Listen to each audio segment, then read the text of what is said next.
150 نفر دانشجوی خارجی که طریق فاصلوی با تحصیل فرا گرفته شدند 2 هفته در دانشکده کوهی متالورگی تاجیکستان تحصیل خواهند کرد.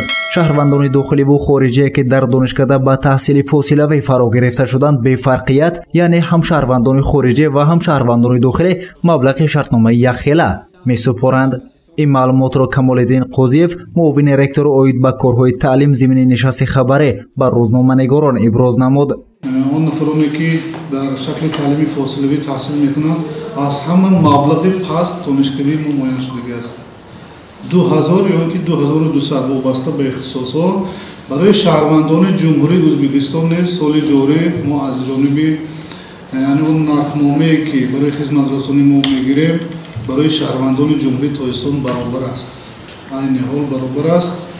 این مبلغ از جانب خدمات ضد انحصار جمهوری تاجیکستان تصدیق گردیده است. گفته شد که دانشکده کوهی متالورگی تاجیکستان برای نفرانی که وضع اجتماعی اقتصادی خوب ندارند دستگیری میشوند. شرطنامه تحصیل آنها در 2 بست سپاریده می شود. برای نیم سال اول 50%، برای نیم سال دوم 50% تا ماه می بعد پرداخت 100% میکنند. ما نیز در این سهم آنها دستگیری کمک می‌کنیم.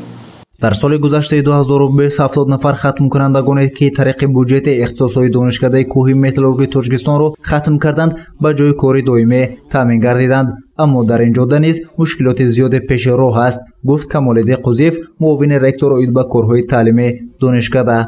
در وقتی که در مورد به کار قبول نمودند اونها یک چند رو بین‌الملل میگیرند. البته دانستن زبان چیکار کنند، زبان چینی رو دانستن و زبان خارجی دانستن برتر است و در این جاده نیز اکثریت ختم کنندگان ما دانشجویان ما فارغ از درس که در نزد دانشکده ما مرکز کنفوسی عمل میکنند. البته با دانشی زبان چینی آنها سفربر گردیدند و در این سهم نیز از آن شهادت می‌دهد که تقسیمات با جای کار ختم کنندگان سال قبل شرکت کوهی صنعتی تاجیکستان خطای 13 نفر ختم کنندگان ما را به کار قبول نمود.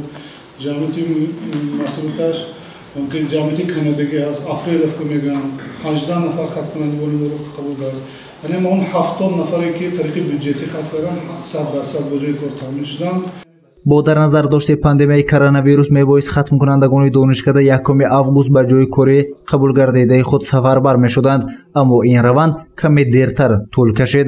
ولی ختم کنندگان بودجوی دانشکده 100% به جای کاری دائمی تامین گردیدند. باید گفت که دانشکده کوهی متالورگی تاجیکستان با 80 کارخانه‌های ساحوی کشور شرطنامه‌های همکاری داشته تجربه آموزی 3 ساله و پیش از ختمی دانشجویان در این کارخانه‌ها گذرانیده می‌شود.